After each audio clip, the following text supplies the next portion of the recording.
नमस्कार साथियों, इस वीडियो में हम बात करने वाले हैं एडवर्ब के बारे में। आपसे रिक्वेस्ट है, सबसे पहले आप चैनल को सब्सक्राइब करें, लाइक करें, शेयर करें और ज्वाइन जरूर करें। आप मेंबरशिप ले सकते हो। बात करने वाले हैं एडवर्ब की।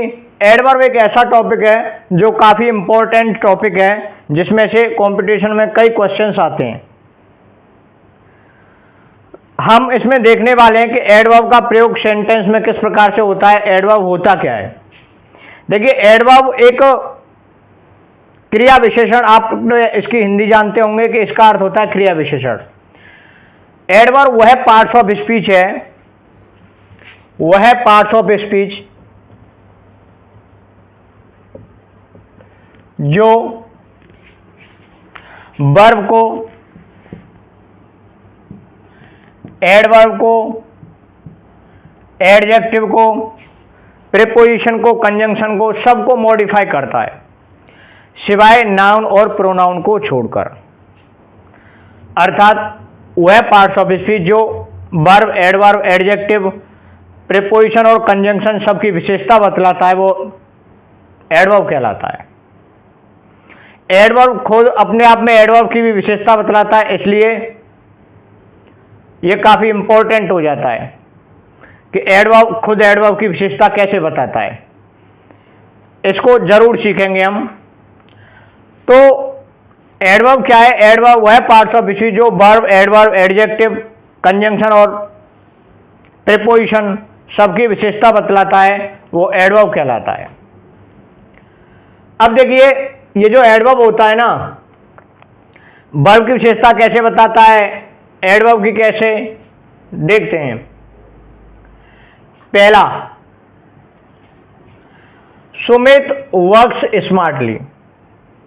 अब देखिए, ध्यान से देखना, बड़े आराम से समझ में आ जाएगा। इस बात में कोई शक नहीं है कि आपके बहुत अच्छी तरह से समझ में आएगा, लेकिन वीडियो को पूरा जरूर देखें। आप कोई एडवर्ब से लेकर कोई भी क्वेरी ऐसी नहीं रहेगी जिसमें आपको कोई किसी भी प्रकार का कोई कंफ्यूजन रह जाए। देखिए, सुमित वर्क्स स्मार्टली।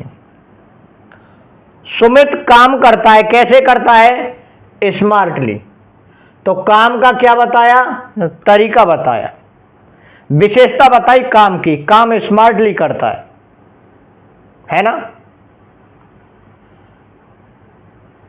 ये वर्ब क्या है? वर्ब है, तो वर्ब की विशेषता बताने वाले शब्द एडवर्ब कहलाते हैं। नेक्स्ट साथियों, एडजेक्टिव की विशेषता बताने वाले शब्द, Radhe is very clever. Clever adjective होता है, आपको पता है। क्लेवर के पहले वेरी लगने से ये क्या हो गया? ये विशेषता हो गई इसकी। तो एडजेक्टिव की विशेषता बताने के लिए वेरी शब्द लगा दिया। इट मीन्स ये एडजेक्टिव की विशेषता बताने वाला शब्द एडवर्ब है। नेक्स्ट साथियों, a bird flu just over my head. अब देखिए, ये ओवर शब्द आया है, ये प्रीपोजिशन है। प्रीपोजिशन के पहले एडवर्ब आ गई जस्ट। क्या आ गया? जस्ट। ये जस्ट ठीक ऊपर, ऊपर तो है, ऊपर भी बिल्कुल ठीक सटीक कंडीशन बता रही है, तो ये प्रीपोजिशन की विशेषता बता रही है। ये एडवर्ब हो गई। हम परिभाषा के आधार पर चल रहे हैं कि किस किस प्रकार से बता रही है, कैसे एडवर्ब का यूज होगा। Next, he went just after you had gone. He went, वो चली गई, जस्ट आफ्टर, जस्ट आफ्टर के लिए आया यहाँ पे। जैसे ओवर के पहले जस्ट आया था, ऐसे ही आफ्टर के लिए जस्ट आया है। और जब दो वाक्यों के बीच में आफ्टर या बिफोर का प्रयोग होता है तो वो कंजंक्शन के तौर पर होता है। आफ्टर दो वाक्यों को जोड़ रहा है तो ये कंजंक्शन था। कंजंक्शन के पहले जो जस्ट आया है ये एडवर्ब है और ये कंजंक्शन की विशेषता बता रहा है। One more. अब देखिए, ये सेंटेंस को भी क्वालिफाई करता है, मॉडिफाई करता है, सेंटेंस को पूरे की विशेषता बताता है। प्रोबेबली यू आर राइट, संभवतः आप सही हो। आप ही नहीं, कहने का मतलब है आपकी पूरी बात सही है, तो ये पूरे सेंटेंस को की विशेषता बता रहा है। ऐसे ही फॉर्चुनेटली आई वॉज देयर, मैं वहां था, फॉर्चुनेटली भाग्यवश, और कोई दुर्भाग्यवश हो तो अनफॉर्चुनेटली शब्द, तो पूरे सेंटेंस को भी ये मॉडिफाई कर रहा है। ऐसे ही एडवर्ब, एडवर्ब की कैसे विशेषता बताती है? ही वर्क्स वेरी वेल, ये वेल एडवर्ब है, एडवर्ब के पहले दूसरी एडवर्ब आ गई, तो एडवर्ब, एक एडवर्ब को दूसरी एडवर्ब मॉडिफाई कर रही है, क्वालिफाई कर रही है, विशेषता बता रही है। तो इस प्रकार से साथियों ये हो गए आपके वो शब्द जो एडवर्ब द्वारा मॉडिफाई होते हैं, क्वालिफाई होते हैं, एडवर्ब जिनकी विशेषता बताती है। नेक्स्ट आता है साथियों एक इंपॉर्टेंट चीज, आप इनको अपवाद कह सकते हो, लेकिन कुछ ऐसे शब्द होते हैं जनरली एडवर्ब जो होती है नाउन और प्रोनाउन को क्वालिफाई करती नहीं है, इनकी कोई विशेषता नहीं बताती, लेकिन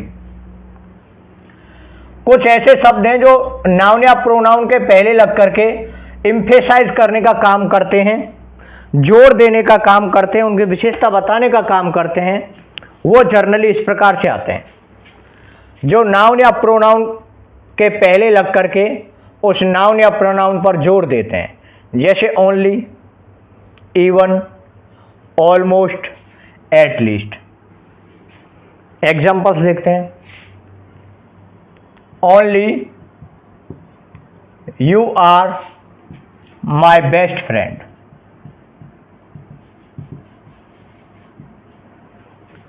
वो कह रहा है सिर्फ तुम हो, ओनली यू, ओनली यू, सिर्फ तुम मेरे पक्के दोस्त हो।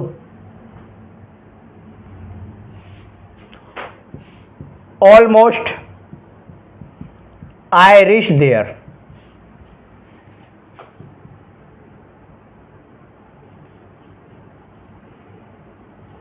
Almost you should tell me, you should tell me,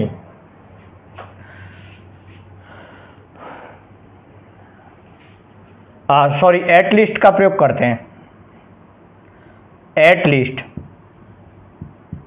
you should tell me, कम से कम तुमको तो मुझे बताना चाहिए था, एटलीस्ट यू, कम से कम तुमको, तो वो तुम के ऊपर जोर दे रहा है।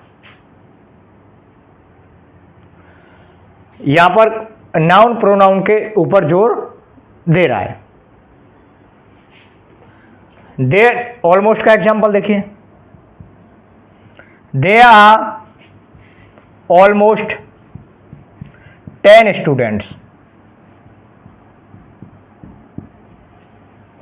तो यहां पर ऑलमोस्ट का प्रयोग। नेक्स्ट देखते हैं साथियों, ये जो एडवर्ब है इसका सेंटेंस में किस प्रकार से प्रयोग होता है, इसके पेपर में आपके किस प्रकार से क्वेश्चन आते हैं, एक एक चीज़ को आप गौर से देखिएगा। वीडियो अच्छा लगे तो चैनल को लाइक, शेयर, सब्सक्राइब करें। आप चैनल को ज्वाइन भी कर सकते हो।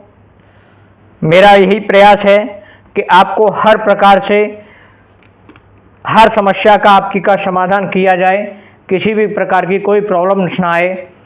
आप अपनी प्रॉब्लम्स को कमेंट के माध्यम से भेज सकते हो, मुझे क्वेश्चंस भेज सकते हो, जिनको मैं आपके सॉर्ट आउट करने का प्रयास करूंगा। आगे देखिए, जो एडवर्ब होती है ना, वो एक क्रम के आधार पर चलती हैं, अर्थात जब भी कोई वाक्य आएगा उनका प्रयोग एक क्रम में होगा, उनका एक क्रम होता है, उस क्रम के आधार पर भी हमें एडवर्ब यूज करनी है। उस क्रम को कहते हैं हम MPTR। अब देखिए, आपने जब भी सेंटेंस का स्ट्रक्चर पढ़ा होगा तो सब्जेक्ट आती है, वर्ब आती है, ऑब्जेक्ट आता है, और आपने पढ़ा था ETC। ओके, ये जो ETC होता है ना, ये ETC क्या है? ETC होता है MPT और R।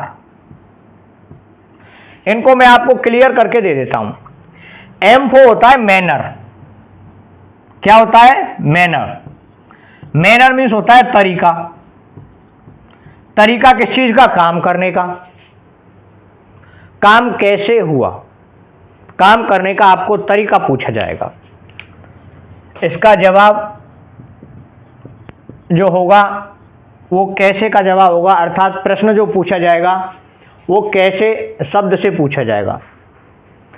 कैसी, कैसे, कैसा। ओके। काम करने का तरीका। जैसे पहला मैंने वाक्य लिखा था, he works smartly. Sumit works smartly. Sumit काम कैसे करता है? स्मार्टली। तो ये उसके काम करने का तरीका है। This is the manner of his work. Next आता है प्लेस। P4 होता है प्लेस। प्लेस में होता है स्थान। कोई काम हुआ वो कौन से स्थान पर हुआ? किसी घटना का स्थान या किसी काम का स्थान। मैं छत पर रहता हूं, I live on the roof. I live on the roof. तो छत पर रहता हूं, स्थिति बता रहा है वो। तो प्लेस की बात आती है तो मैनर के बाद प्लेस आएगा। ओके। मैं आपको इनके सबके एग्जाम्पल्स बताने वाला हूं, तो ध्यान से देखते जाइए। नेक्स्ट आता है T।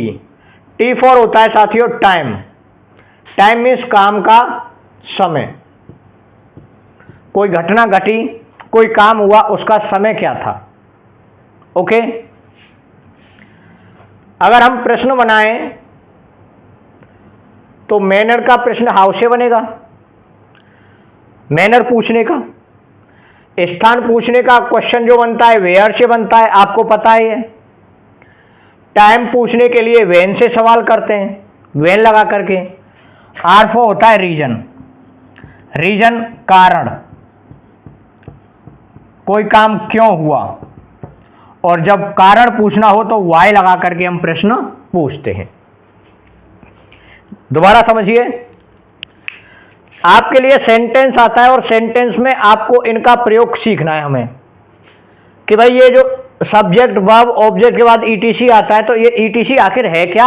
आज तक हम लोग ETC पढ़ते आए हैं, लेकिन ये ETC को किसी ने एक्सप्लेन नहीं किया। आज मैं आपको इसको एक्सप्लेन करके बता रहा हूं कि इनमें किसका प्रयोग कैसे होता है।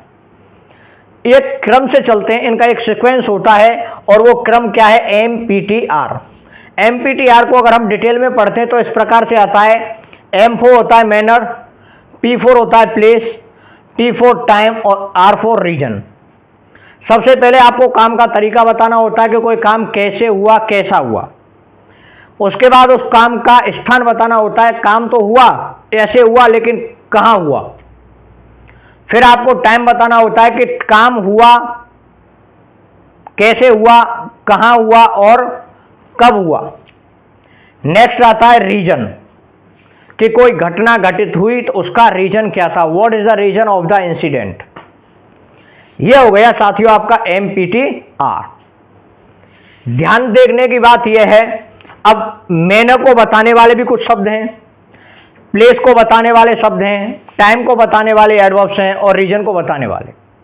इन सब का एक सीक्वेंस चलता है और क्रम आपका यही रहने वाला है। कहीं मत जाइएगा, वीडियो को पूरा देखिए। आगे अब शुरू करते हैं एक्सप्लेन करते हुए कि काम करने का तरीका क्या रहा, हम कैसे वाक्य में इसका यूज करेंगे। सबसे पहला प्रयोग आता है मैनर। मैनर क्या है कि काम आपको देखने में कठिन लगा, अच्छा लगा, ब्रेव लगा। कोई काम करता है ना, देखो ये जो एक चीज बता दूं आपको, जब कोई एडजेक्टिव के साथ में ly लग जाता है ना, तो वो काम करने का तरीका बन जाता है। वह लिखता है ब्यूटीफुली, सुंदरता से लगने से काम करने का तरीका, वो ढंग से पढ़ता है, वो अच्छी तरह से लड़ता है, वो ऐसे इस प्रकार से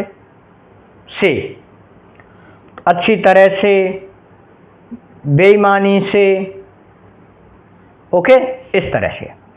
और एक होता है फास्ट, ये भी एडवर्ब होता है। काम करने का तरीका आपने बताया वो हार्ड है, अच्छा है, बहादुरी से, अच्छी तरह से, फास्ट तेजी से। ये हो गया आपका एडवर्ब ऑफ मैनर। क्या कहेंगे हम इसको? Adverb of manner. नियम नंबर पहला आपका। अब एडवर्ब ऑफ मैनर के एग्जाम्पल्स मैं आपको बताता हूं, एग्जाम्पल कैसे लिखना है। ये आपको अच्छी तरह से समझ में आ ही गया। इसके साथ में बताता हूं आपको। तो हमारे किसी भी सेंटेंस का फॉर्मूला जो रहता है वो रहता है सब्जेक्ट, वर्ब, ऑब्जेक्ट और MPTR। इनके आधार पर हम वाक्य को बनाना सीखेंगे और वाक्य में प्रयोग सीखेंगे एडवर्ब का। फिर मैं आपको बताऊंगा कि एडवर्ब के क्वेश्चन पेपर में किस प्रकार से आते हैं। देखिए,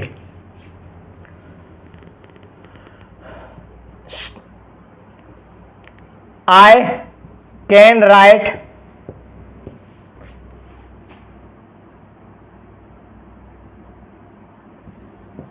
speedily।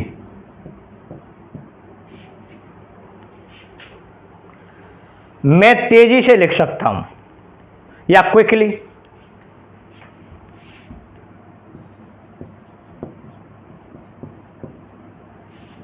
जो भी आप लगा दो, जैसे क्विक एडजेक्टिव है, LY लगाने से बन गया एडवर्ब। मैं तेजी से लिख सकता हूं। इसी प्रकार से she dances well।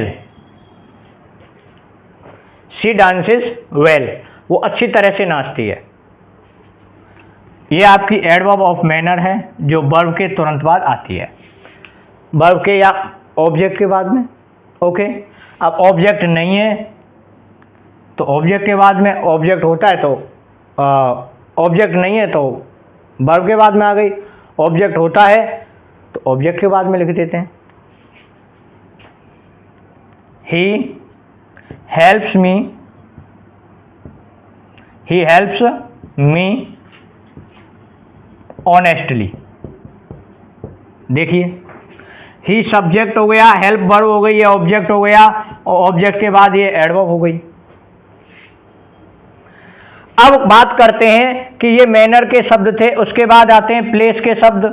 Hair, there, in, everywhere या ऑन द, ऑन लग करके, जैसे इन द क्लास है ना, in the box, on the table, on the tree, on the branch, इस प्रकार से। तो नाउन के पहले ये लग करके ये एडवर्ब बन जाती है, ये पूरा फ्रेज बन गया, पूरा फ्रेज एडवर्ब कहलाएगा, एडवर्ब फ्रेज। नाउन के पहले एडवर्ब लगने से वो एडवर्ब फ्रेज बन जाती है। अब देखिए कि वो हेयर का प्रयोग करते हैं। I can write quickly here, मैं यहां अच्छी तरह से लिख सकता हूं। मान लीजिए आपके लिए एक नोटबुक दे दी जो कि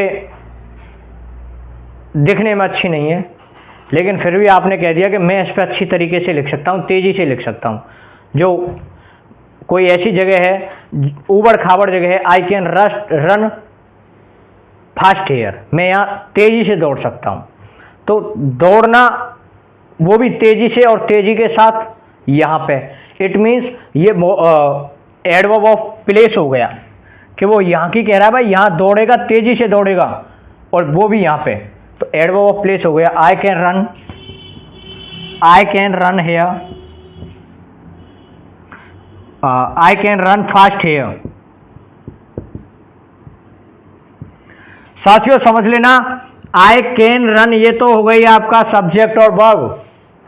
उसके बाद दौड़ सकता हूं कैसे कह रहा है वो, फास्ट, ये हो गई एडवर्ब ऑफ मैनर। कहां दौड़ रहा है, यहां पर, ये टाइम को ही तो बता रहा है। अब यहां की बजाय वो कहता है she dances well in the class, या in the party, on the roof, कुछ भी आ जाए। She helps me honestly in the exam, in the exam, कहाँ हेल्प करता है? एग्जाम में। They lives peacefully, they live peacefully, कहाँ रहते हैं? इन जयपुर, वे जयपुर में शांति पूर्वक रहते हैं। तो पीसफुली क्या है? एडवर्ब है, और वो भी मैनर वाली। उसके बाद टाइम प्लेस आ गया, जयपुर ये प्लेस है। ओके साथियों, नेक्स्ट देखते हैं। उम्मीद करता हूँ आपके लिए आपको बहुत अच्छी तरीके से समझ में आ रहा होगा। You can help me and you can subscribe my channel, you can join my channel. Next अगला प्रयोग आता है साथियों टाइम का। Time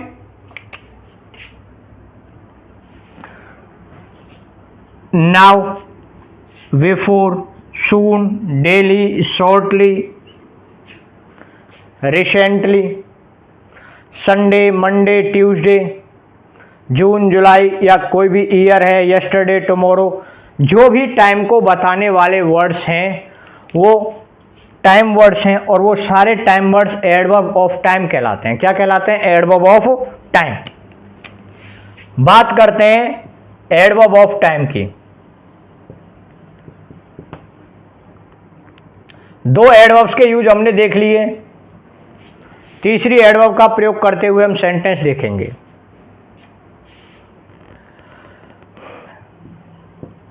she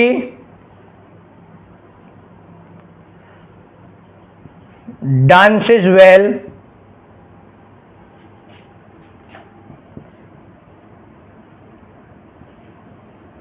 on the roof every Sunday. She dances well, dances के बाद well आया, ये एडवर्ब ऑफ मैनर है, और ये स्थान आ गया, कहाँ नाचती है? छत पे। ये एडवर्ब ऑफ प्लेस हो गया, और ये क्या हो गया? Adverb of time. ये क्या हो गया? Adverb of time. ध्यान रखने की बात है साथियों, ये सेंटेंस के एलिमेंट हैं। हो सकता है किसी सेंटेंस में एम आए ना आए, पी आए ना आए। मान लो एम आया और पी नहीं आया तो टी आएगा, आर आएगा।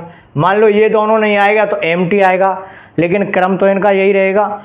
एक मान लो एम नहीं आया है ना, पी आया है और टाइम आया है, तो आप क्रम कैसे रखेंगे? यही रखेंगे, एम पी टी और आर। जो नहीं आए उसको ऐसे कर दो। इसका मतलब है क्रम नहीं बदलेगा, जो चीज़ नहीं आएगी। जैसे वो होता है ना, क्लास में रोल नंबर होते हैं, 1 से 20 तक रोल नंबर है, तो जो बच्चा नहीं आता वो हाजिरी नहीं बोलता, बाकी तो अपने नंबर पे हाजिरी बोलते हैं। तो उनका नंबर चेंज थोड़ी होता है किसी बच्चे के ना आने से। तो ये वही वाली कंडीशन है। आप ये मानिए इस क्लास में 4 स्टूडेंट हैं, अगर कोई भी स्टूडेंट नहीं आएगा तो उसकी हेडेक है, वो नहीं आया, लेकिन किसी दूसरे का रोल नंबर तो नहीं बदलेगा, रोल नंबर तो वही रहेगा। तो इनका क्रम वही रहने वाला है। ओके, नेक्स्ट देखते हैं।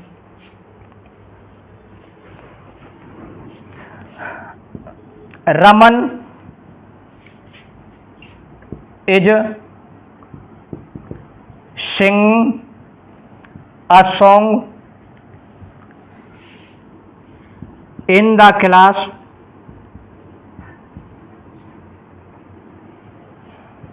now। अब देखिए यहाँ पे एडवर्ब ऑफ मैनर आया नहीं है, फिर भी हमने क्रम तो वही रखा है ना। वही वाली बात है, कोई स्टूडेंट नहीं आया तो रोल नंबर नहीं बदलता एक दिन में, क्रम यही रहेगा, एम पी टी आर।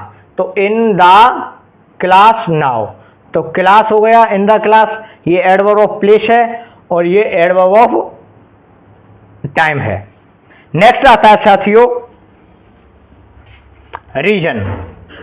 ये रीजन को बताता है कि आप कोई काम करते हो तो कारण क्या है उसको करने का। What is the reason of your work. Video अच्छा लग रहा हो तो चैनल सब्सक्राइब करें। आप फाइनेंशियल हेल्प करने के लिए चैनल को ज्वाइन कर सकते हैं। Next, he came to me to ask money. He came to me, वो मेरे पास आया पैसे मांगने के लिए। आस्क फॉर मनी, वो मेरे पास आया पैसे मांगने के लिए। तो what is the reason of his coming, उसके आने का कारण क्या था? उसके आने का कारण था पैसे मांगना। He came to my room, he came to my room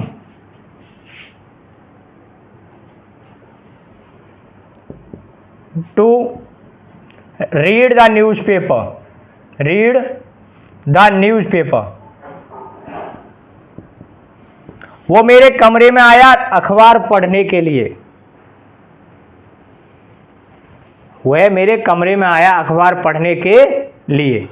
तो ये हो गया आपका reason, motive of the work, काम का कारण। नेक्स्ट आता है साथियों एडवर्ब ऑफ फ्रीक्वेंसी। फ्रीक्वेंसी होता है बारंबारता, अगर कोई काम रिपीट हो रहा है उसके लिए, कि काम हो रहा है, रेगुलर हो रहा है या नहीं हो रहा, लेकिन काम की बारंबारता कैसी है, रेगुलर है, ब्रेक टू ब्रेक हो रहा है, ब्रेक ले लेकर के हो रहा है, यह बताता है। जैसे ऑलवेज मीन्स हमेशा, मीन्स आप कह सकते हो कंटिन्यू, हमेशा कोई काम होता है। नेवर मीन्स कभी नहीं। रेयरली मीन्स मुश्किल से। ऐसे ही हार्डली है, हार्डली मीन्स मुश्किल से होता है, हार्डली। इसी प्रकार से स्केर्सली, इसी प्रकार से बेयरली, रेयरली, बेयरली, हार्डली, स्केर्सली, ये वो चीजें कोई काम मुश्किल से हो रहा है। जनरली, ऑफन, यूजुअली और सेल्डम, इनका प्रयोग जो होता है ना वो इस प्रकार से होगा। देखिए ऑलवेज से लेकर के सेल्डम तक के जो वर्ड हैं, अगर हेल्पिंग वर्ब आएगी तो हेल्पिंग वर्ब के बाद ऑलवेज, ऑफन, रेयरली, ये शब्द आते हैं। और उसके बाद हम मेन वर्ब लगाते हैं। उसके बाद क्या लगाते हैं? Main verb. तो ऑलवेज से लेकर के सेल्डम वाले वर्ड जो हैं वो हेल्पिंग वर्ब और मेन वर्ब के बीच में आते हैं। ध्यान देने ना, पहले नंबर पे हेल्पिंग वर्ब है, दूसरे पे ये एडवर्ब्स हैं, एडवर्ब ऑफ नंबर या फ्रीक्वेंसी जिनको कहते हैं, बारंबारता।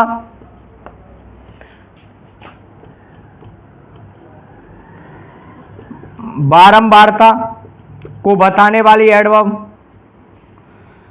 और उसके बाद तीसरे नंबर पर आती है मेन वर्ब। अब मान लो हेल्पिंग वर्ब नहीं आए तो कोई बात नहीं, नियम अपना वही है कि रोल नंबर, एक बच्चे के ना आने से अपने रोल नंबर नहीं बदलते। दोनों के एग्जाम्पल्स बता देता हूं मैं आपको।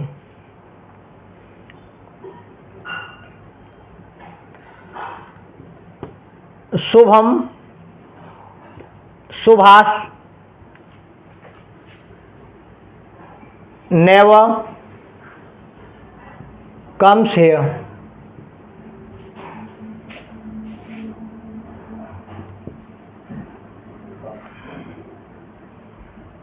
does he always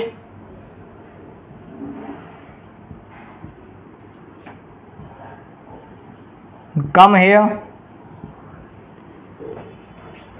he does not always come here। आप तीनों सेंटेंसेस को समझ लीजिए, हमारा क्रम क्या रहने वाला है। देखिए साथियों, मैंने कहा है कि मेन वर्ब के पहले और हेल्पिंग वर्ब के बाद आएगा, तो मेन वर्ब के तो पहले आ रहा है लेकिन हेल्पिंग वर्ब के बाद नहीं है। क्यों? क्योंकि हेल्पिंग वर्ब है ही नहीं, जो चीज़ है नहीं उसकी को चिंता ही नहीं करनी। हमें अब यहाँ पे देखना है कि मेन वर्ब के पहले नेवर आया है कि नहीं आया है, तो वाक्य हमारा सही है। Next, does he always come here, come के पहले मेन वर्ब के पहले आया है साहब। अब यहाँ पर हेल्पिंग वर्ब तो प्रश्न बना रही है लेकिन आया तो इसके बाद में ही है। हेल्पिंग वर्ब तो सब्जेक्ट के पहले जाती है, एडवर्ब तो नहीं जाती सब्जेक्ट के पहले, ये इसलिए ये भी सही है। तीसरा साथियों, यहाँ पर हेल्पिंग वर्ब डज आई है और यहाँ पर कम आया है। मैंने एक ही एग्जाम्पल इसलिए लिखाया है आपको सेम वर्ड्स का यूज करते हुए, ताकि आपको समझ में बड़ी आसानी से आ जाए। तो ये कम आया हुआ है, कम के पहले ऑलवेज आया हुआ है और डज आया हुआ है। ये पूरा वही नियम है जो आपने पढ़ा था, हेल्पिंग वर्ब के बाद फ्रीक्वेंसी वाले वर्ड्स और उसके बाद मेन वर्ब, ये वही नियम है, ठीक है ना। नेक्स्ट,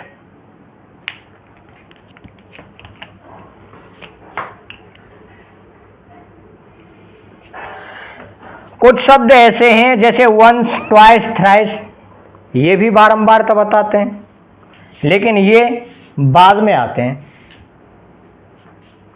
जैसे सीमा कम से वंस अ वीक, सीमा या सप्ताह में एक बार आती है।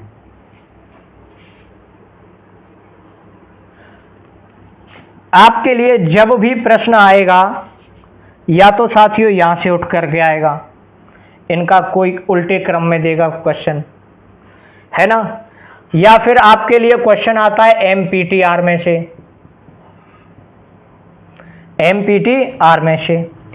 इसके अलावा कुछ क्वेश्चंस आते हैं आपके लिए टू का प्रयोग आता है, TO2, वेरी मच का प्रयोग आता है, रादर का प्रयोग आता है। इन सभी प्रयोगों को पढ़ते हैं हम, देखते हैं। अगला आता है टू का प्रयोग। देखिए ये कुछ एडवर्ब्स हैं जिनके बारे में बात कर रहा हूं कि जिनका प्रयोग हमें पढ़ना है, जो अक्सर पेपर में जिनमें से आपके लिए एरर्स आते हैं। जैसे TO2, इसका प्रयोग होता है आवश्यकता से अधिक, आवश्यकता से अधिक, अर्थात हम कहें कुछ ज़्यादा ही जिसकी ज़रूरत नहीं है, तो ये नेगेटिव सेंस के लिए यूज होता है। जिस चीज़ की कोई ज़रूरत नहीं उससे ज़्यादा अगर कोई काम होता है तो वो नेगेटिव सेंस देता है। जैसे it is too hot today, इसका मतलब है गर्मी है आज। कितनी है? TOO मीन्स होता है बहुत ज़्यादा, इट मीन्स इतनी नहीं होनी चाहिए थी। ये नेगेटिव सेंस के लिए यूज होता है। नेक्स्ट आता है साथियों, he is too poor in Hindi, वो हिंदी में बहुत ज़्यादा कमज़ोर है। इसका मतलब हिंदी में इतना ज़्यादा कमज़ोर नहीं होना चाहिए था। TOO देता है एक नेगेटिव सेंस, जो आवश्यकता से अधिक है, जो नहीं होना चाहिए था। Next, Ravi is too weak to walk, walk में होता है चलना, घूमना फिरना, वीक में कमज़ोर है। अब देखिए ये जो आपने एक प्रयोग पढ़ा होगा टू का प्रयोग, इसका अगर हम एक्सप्लेन करके दिखाऊं मैं आपको, तो he is very weak, he can't walk, वो बहुत कमजोर है, वह चल नहीं सकता। इसका मतलब वो इतना कमजोर है कि चल नहीं सकता। तो कमजोर कितना है? आवश्यकता से अधिक। उसका प्रभाव ये हुआ कि वो चल नहीं सकता, मोर देन नेसेसिटी, आवश्यकता से अधिक। जब कोई काम हो तब हम TOO का प्रयोग करते हैं। TOO का प्रयोग एक और होता है, वो किस कंडीशन में होता है? देखिए साथियों, इसका प्रयोग होता है मच के साथ में, और जब ये मच के साथ में आएगा टू मच करके, तो इसके साथ में हमेशा नाउन आएगी। ध्यान देने की बात है, आप बोलते हो ना ही is too much intelligent boy in the class, in the class, वो क्लास का बहुत होशियार बच्चा है। अब क्लास का बहुत होशियार बच्चा है, आपके लिए जब भी एडवर्ब का क्वेश्चन आएगा इस तरह से 2 या 3 भाग में वो क्वेश्चन को डिवाइड करके देगा। जब आपको डिवाइड करके दे रहा है ए सेक्शन, बी, सी और डी हो गया आपका नो एरर। आपसे कह दिया आप मिस्टेक फाइंड आउट कीजिए, इसमें कैसे करेंगे? आप देखिए यहां पर एक एडवर्ब आ रही है टू मच। नियम कह रहा है कि भाई टू मच के तुरंत बाद नाउन आती है, और इंटेलिजेंट वर्ड क्या है? एडजेक्टिव है, तो एडजेक्टिव तो आएगा नहीं, इसलिए एरर हो गई आपकी बी सेक्शन में। कौन से सेक्शन में हो गई एरर? बी सेक्शन में। इस तरह से आपको मिस्टेक छांटनी है। वन मोर क्वेश्चन,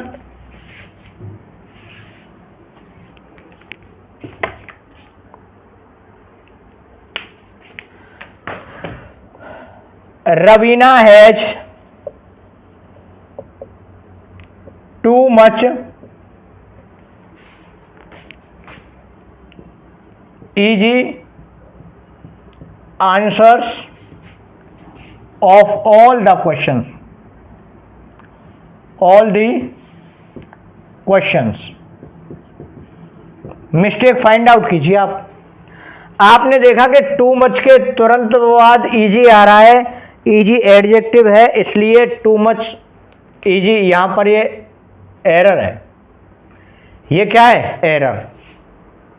ओके, जबकि प्रयोग होगा ऐसे हम यूज कर सकते थे इसका, रवीना हैज टू मच। अगर हम इजी को ना हटाएं तब ऐसी कंडीशन बनती है, क्या बनती है? कि मच टू के बाद एडजेक्टिव आता है। किसके बाद? Raveena has much too easy answers of all the questions, all the questions. आ गए ना साथियों? तो टू मच और मच टू का प्रयोग में अंतर यह है कि जब आपके लिए टू मच आएगा तो उसके बाद नाउन आएगी, और मच टू के बाद क्या आता है? एडजेक्टिव आता है। ये मेन डिफरेंस है टू मच और मच टू के यूज में। फिर दोबारा से ध्यान से देखिएगा, टू मच का प्रयोग होता है नाउन के तुरंत पहले, या हम कहें कि टू मच के बाद नाउन आती है, जबकि मच टू के बाद एडजेक्टिव का प्रयोग होता है। दोनों आप एग्जाम्पल्स के माध्यम से देख सकते हैं। Raveena has too much easy answers of all the questions. वहीं दूसरा एग्जाम्पल है Raveena has much too easy, much too के बाद इजी आया, इसलिए ये सही है। नेक्स्ट देखते हैं साथियों, नेक्स्ट एग्जाम्पल।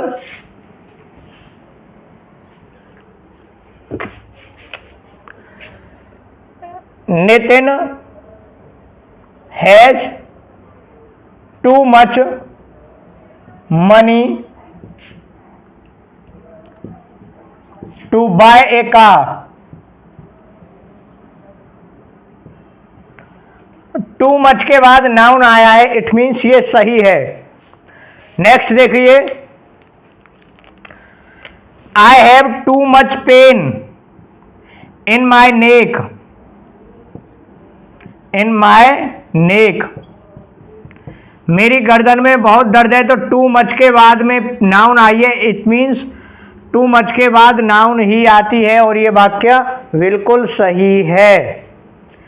नेक्स्ट एग्जाम्पल देखिए साथियों, मच टू का।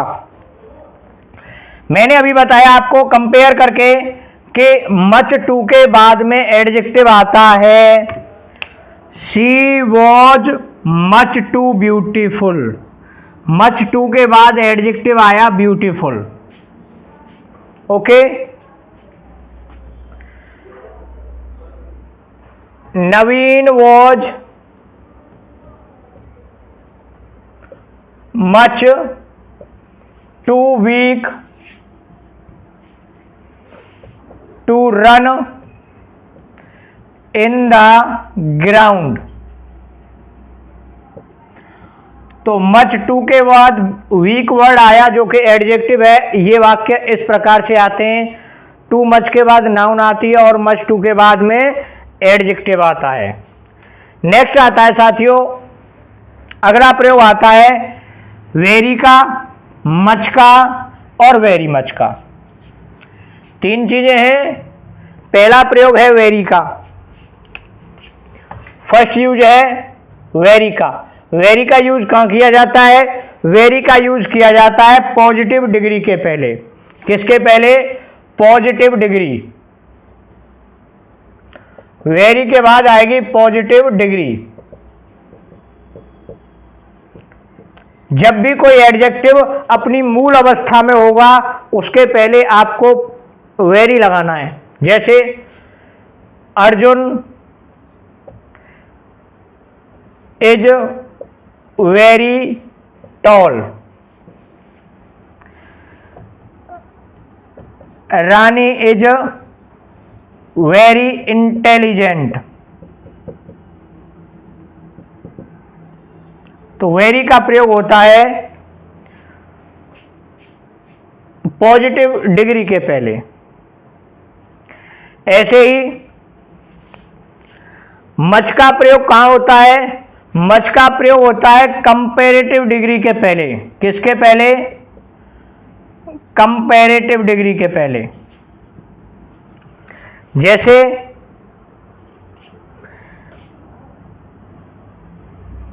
अगर हम इसी को कंपेयर करें तो Rani is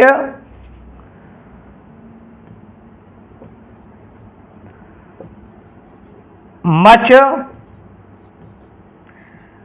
intelligent, much more intelligent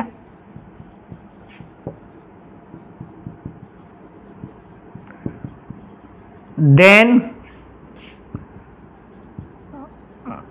Rahul. Much का प्रयोग इंटेलिजेंट के पहले हुआ और इंटेलिजेंट देन की वजह से मोर इंटेलिजेंट लगा हुआ है। ये कंपैरेटिव वर्ड है। क्या है ये? कंपैरेटिव। तो कंपैरेटिव की वजह से इसके पहले मच का प्रयोग हुआ है। ओके, नेक्स्ट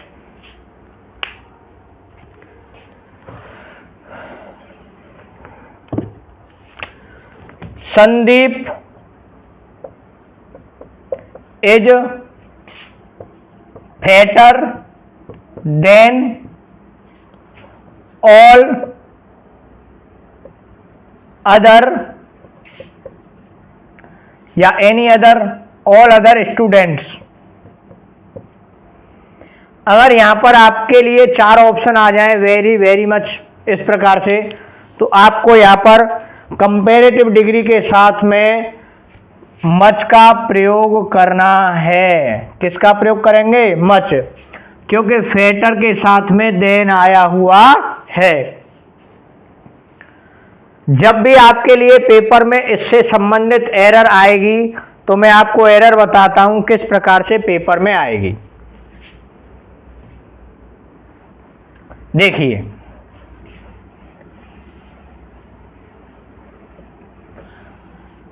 एक चीज और करा देता हूं मैं इसमें कि देखिए एक शब्द आता है आपका मच मोर, और आप हो सकता है देखा सोचे कि मोर मच, तो साथियों ये मोर मच तो होता नहीं है, ये होता है जब कंपैरेटिव डिग्री का, अभी मैंने आपको एक एग्जांपल लिखवाया था। कंपैरेटिव डिग्री में मच मोर का प्रयोग होता है। एग्जाम्पल यहां पे देख लीजिए, you are much more handsome. तो देखिए मोर हैंडसम कंपैरेटिव डिग्री का वर्ड है, इसके पहले किसका प्रयोग हुआ, मच का, देन करण। तो कंपैरेटिव डिग्री में मोर के पहले मच आता है, इसलिए ये मच मोर होता है। ओके, नेक्स्ट आता है साथियों वेरी मच का प्रयोग। वेरी मच का प्रयोग, अब मैं आपको बता दूं, किसी भी वर्ब को क्वालिफाई करने के लिए मच का प्रयोग होता है। जैसे I like it much, I like it much, तो लाइक के साथ मच आ गया। अगर आप सोचे कि मच लाइक को वेरी क्वालिफाई करेगा, आई लाइक इट वेरी, ये प्रयोग गलत है और ये प्रयोग क्या है, सही। अब मैं बात करता हूं आपसे कि वेरी मच का प्रयोग कहां होगा। तो ये मच क्या है, एडवर्ब है ना, इसको क्वालिफाई करने के लिए हम आपने वेरी मच शब्द देखा होगा, यूज किया होगा। आई लाइक इट, मैं इसको पसंद करता हूं। अब आप लगाते हो मच, तो ये हो गया बहुत पसंद करता हूं। इसके पहले अगर आपको एक और एडवर्ब लगानी है, पसंद अधिक करते हो, पसंद को और भी ज्यादा पसंद बताने के लिए आप वेरी का प्रयोग करेंगे यहां पर। तो क्या कहेंगे, I like it very much, I like it very much. अगला प्रयोग आता है साथियों, देखिए और एग्जांपल्स देखिए, आई लाइक यू मच, ये मच का प्रयोग हो गया, मैं आपको पसंद करता हूं बहुत। अब आप किसी चीज़ को कह रहे हो कि मैं बहुत ज़्यादा पसंद करता हूं, तो बहुत ज़्यादा पसंद करने के संदर्भ में आप कहेंगे I like you very much. सबसे इम्पोर्टेंट जो सबसे ज़्यादा पेपर में क्वेश्चन अक्सर पूछे गए हैं, वो पूछे गए हैं साथियों इनफ के प्रयोग में से। यूज ऑफ इनफ, इनफ का जो प्रयोग होता है ना, हम लोग खूब करते हैं, लेकिन हमें कई बार ऐसे नियम होते हैं जिनका हमें पता नहीं होता और रैंडमली हम करते जाते हैं। तो ये कुछ बारीक से नियम हैं। जैसे इनफ का प्रयोग होता है एडजेक्टिव के बाद में, दूसरा प्रयोग होता है इसका नाउन के पहले। तो इनफ जब हम लगाएंगे तो ध्यान रखना है कि इनफ के पहले क्या आया हुआ है और बाद में क्या आया हुआ है। It is enough milk,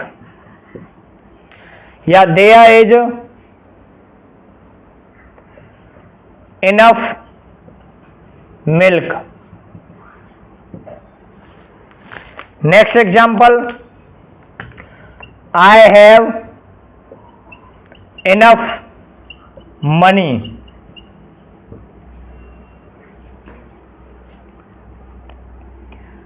enough के बाद मिल्क नाउन है, इनफ के बाद मनी नाउन है, इनफ के बाद नाउन आती है।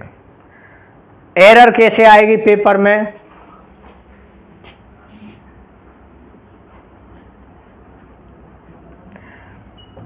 She is enough intelligent, she can crack any exam. ये है पार्ट 1, पार्ट 2, पार्ट 3 और पार्ट 4, और 5th पार्ट है नो एरर। आपके लिए क्वेश्चन आ गया ABCD, find out the error. जब आपसे कहा कि इसमें एरर छांटिए 1 2 3 4 एंड 5, सी के साथ इज आया है, ठीक है। इनफ के साथ इंटेलिजेंट आया है, सी के साथ यहाँ पर कैन आया है। अगर पूरे आप सेंटेंस को देखें तो प्रेजेंट टेंस में तो वर्ब में तो कोई प्रॉब्लम है ही नहीं साथियों, है ना, वर्ब का तो कोई इशू रहा ही नहीं। अब अदर पार्ट्स ऑफ स्पीच देखते हैं। अदर पार्ट्स ऑफ स्पीच में ये वर्ब आई है प्रेजेंट में। अब आपको वैसे भी पता है कि कैन के साथ मॉडल्स के साथ फर्स्ट फॉर्म आती है। क्रैक आ गया फर्स्ट फॉर्म है, यहाँ भी कोई दिक्कत नहीं है। एनी एग्जाम, यहाँ भी कोई दिक्कत नहीं है। इंटेलिजेंट स्पेलिंग सही है। इंटेलिजेंट के पहले इनफ आया है, आया है ना, तो इंटेलिजेंट के पहले इनफ नहीं आएगा। क्यों नहीं आएगा? क्योंकि नियम कहता है कि एडजेक्टिव के बाद इनफ आता है, पहले नहीं आता। यहाँ पर होना चाहिए था she is intelligent enough, she is intelligent enough. Okay साथियों, ये हो गया आपका इनफ का प्रयोग। जैसे कई बार कहते हैं ना, तो वो तो बहुत पैसे वाला है, ही इज रिच इनफ। कैसे बोलेंगे? He is rich enough.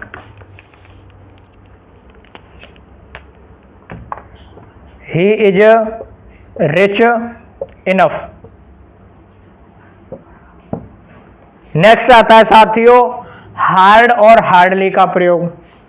मैं आपको यूज बता रहा हूं हार्ड का, क्योंकि ये जो वर्ड है ना हार्ड, ये एडजेक्टिव भी होता है और एडवर्ब भी होता है।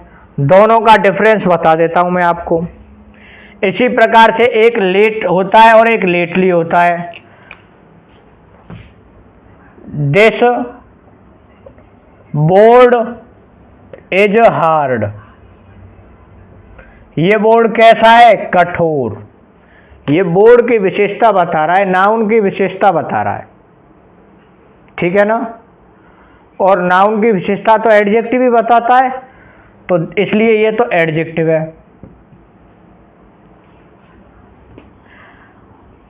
He worked hard. अब ये देखिए हार्ड क्या है, किसके लिए आया है वाक्य में हार्ड? ये आया है वर्क के लिए, और वर्ब की विशेषता कौन बताता है? एडवर्ब बताता है, तो ये एडवर्ब है साथियों। ओके, नेक्स्ट इसी प्रकार से लेट का एग्जाम्पल देखिए। आई एम लेट, ये समय की बात कर रहा है। आई के लिए आया है, ये एडजेक्टिव है। यू स्लेप्ट लेट या यू केम लेट। अब इन दोनों में आप देखें तो लेट किसके लिए आया है? वर्ब के लिए। दोनों ही सिचुएशन में वर्ब के लिए आया है, तो ये एडवर्ब है साथियों। क्या है ये? एडवर्ब। हार्डली का प्रयोग कहाँ होता है? हार्डली का प्रयोग होता है मुश्किल से के अर्थ में। मैंने बताया था आपको, ये मेन वर्ब के तुरंत पहले आता है और हेल्पिंग वर्ब के तुरंत बाद आता है। She hardly comes to me, वो मुश्किल से ही मेरे पास आती है। तो हार्डली का प्रयोग मेन वर्ब के पहले होता है और हेल्पिंग वर्ब के तुरंत बाद होता है। ओके, अगला प्रयोग है लेटली का। हार्डली का प्रयोग मैंने पहले बता दिया है आपको, जब मैंने इसी में अभी पढ़ाते हुए, फिर भी आपके लिए एक एग्जांपल यहाँ पे और बता देता हूँ मैं।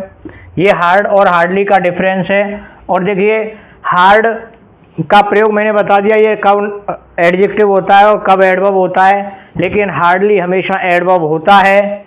इसी प्रकार से लेटली हमेशा एडवर्ब होता है।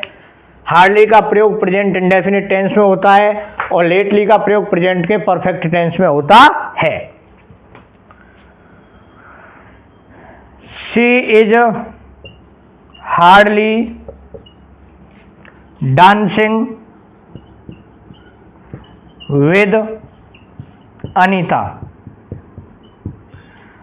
ये हो गया हार्डली का प्रयोग। यहाँ पर वर्ब है हेल्पिंग वर्ब और ये मेन वर्ब है, तो हेल्पिंग वर्ब के तुरंत बाद और मेन वर्ब के तुरंत पहले किसका प्रयोग होता है?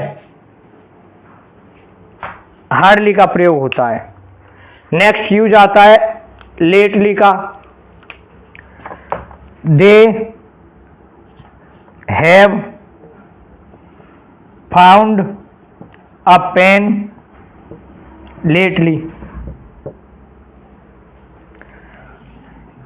Sumit reached the station. Sumit reached the station lately. Okay साथियों, अगला प्रयोग आता है रादर का या फेयरली का। देखिए मैं आपको बता दूं, रादर जो होता है वो नेगेटिव वर्ड होता है, जैसे TOO पढ़ाना आपने उसी तरह से ये नेगेटिव वर्ड होता है और बैड सेंस वाले जो वर्ड्स हैं उनके साथ में आता है। यू आर रादर क्लेवर, तुम बहुत ज्यादा चालाक हो, है ना, तो रादर क्लेवर। जबकि फेयरली गुड सेंस देता है यू आर इंटेलिजेंट। अब यहां आपसे पूछा जाए रादर या फेयरली में से क्या लगाएंगे, तो आप लगाएंगे फेयरली।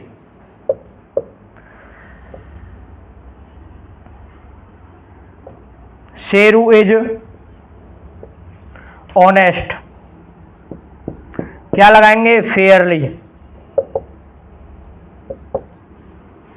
ओके साथियों, अगला प्रयोग आता है जस्ट नाउ और जस्ट का।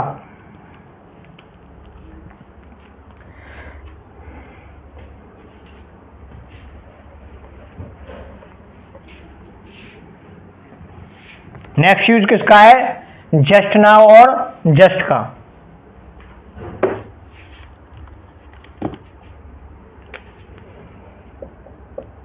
तो आपको पता है कि जस्ट नाउ का प्रयोग लास्ट में होता है, वाक्य के लास्ट में, और जस्ट का प्रयोग HB और MB के बीच में होता है। ये होता है प्रेजेंट के परफेक्ट टेंस में और इसका प्रयोग भी प्रेजेंट के परफेक्ट टेंस में करते हैं।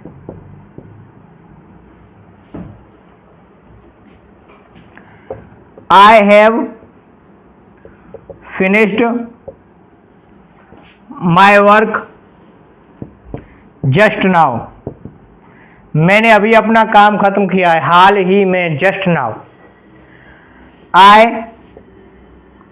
have just finished my work।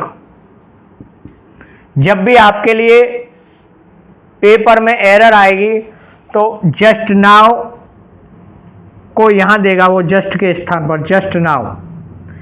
अब आपको एडवर्ब संबंधी एरर फाइंड आउट करनी है। How do you find it? तो आपने देखा कि जस्ट नाउ तो लास्ट में आने वाली एडवर्ब है, जो कहाँ आती है? लास्ट में आती है, तो लास्ट में ही लगाएंगे। जस्ट नाउ और जस्ट दो अलग अलग एडवर्ब्स हैं जिनका प्रयोग अलग अलग स्थानों पर किया जाता है। थैंक यू दोस्तों, ये एडवर्ब्स की एरर थी, एडवर्ब्स टॉपिक था आपका। उम्मीद करता हूँ अच्छी तरह से समझ में आया होगा। चैनल को लाइक करें, सब्सक्राइब करें, ज्वाइन करें। मिलते हैं अगले वीडियो में एक नए टॉपिक के साथ। तब तक के लिए जय हिंद, जय भारत।